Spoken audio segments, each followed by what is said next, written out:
If you saw his Maserati speed by you on the streets of South Florida, you might think that Manny Chilpayev may be a music producer, perhaps a well-heeled hedge fund magnate.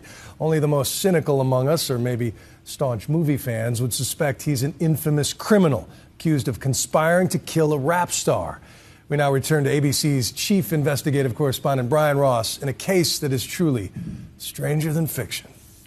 As we roared around Fort Lauderdale in a black Maserati, the man behind the wheel, Manny Chilpayev, was doing all he could to persuade me he was no longer a ruthless Russian mobster protected by the FBI. You know, don't just go slander somebody just because of my past. Don't use my past as your wild card. You know what I mean? And back at his luxury car business, Chilpayev denied he was dealing in stolen cars or doing anything illegal. Can you sit here now and say you're not involved in any ongoing criminal activity? Most definitely. Nothing whatsoever? Nothing whatsoever, most definitely. But only a few weeks later, and they're going in. Heavily armed police and federal agents raided Chilpayev's operation and took him into custody. He is now indicted by a grand jury in Georgia, along with 4 other men, on charges of murder, felony murder, and street gang activity.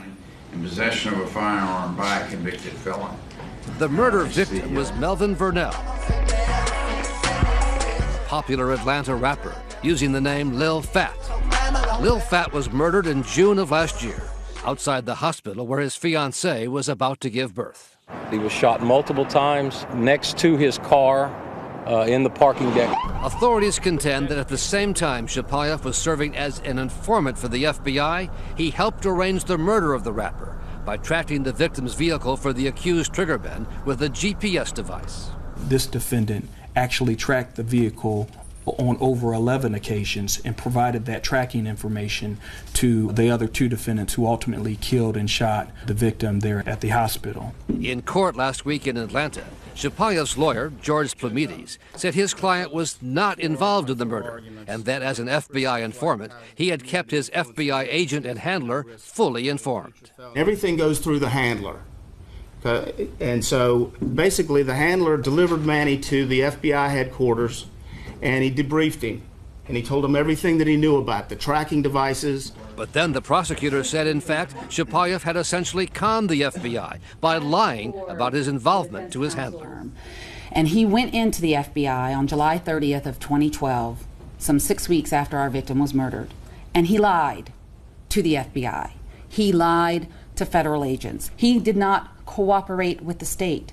And the evidence will show that he has done nothing but lie about his involvement in this murder. So it's simply not true that he is a cooperating witness with the FBI or the state when it comes to this matter. And adding to the intrigue, according to Georgia authorities and the lawyer, is the role of the FBI agent who was Chilpayev's handler. Chilpayev's lawyer says the agent asked for lavish gifts and cash from Chilpayev, and then tried to block local detectives investigating Chilpayev in the murder case. So the FBI agent was obstructing the investigation of a murder? That's my opinion, and it is Manny's as well. According to the lawyer, the FBI agent asked for the best tickets to see the Miami Heat basketball team play. Great play by Wade! And also asked, says the lawyer, for expensive watches, the use of luxury cars, VIP entrance to exclusive nightclubs, even $3,500 in cash. He gave him cash? Yes. He gave him hotel rooms? Yes. Jewelry? Yes. Watches? Yes. Fancy cars? At least $100,000 cars, at least. For the use of the FBI agent? Yes. And it was under the assurance that they were for lawful law enforcement practices. FBI officials say they are taking the allegations against its agent very seriously. The Department of Justice Inspector General and the FBI's own Inspection Division are both investigating, according to what officials told ABC News in this statement.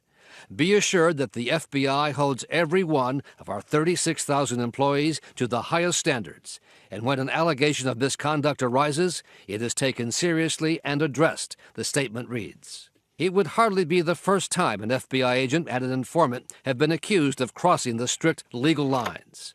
Most prominently, Boston mob boss Whitey Bulger, accused of giving gifts to FBI agents for years as they looked the other way when he allegedly killed rivals. Yeah, but that's part of the criminal justice system.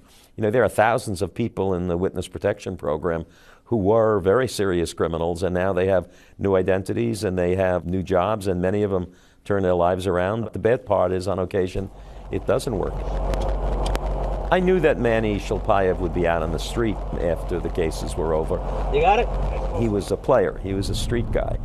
It's hard to take someone like that and say, okay, you've signed a cooperation agreement, now go out there and work in an office, filing paper. It's, just not in his blood.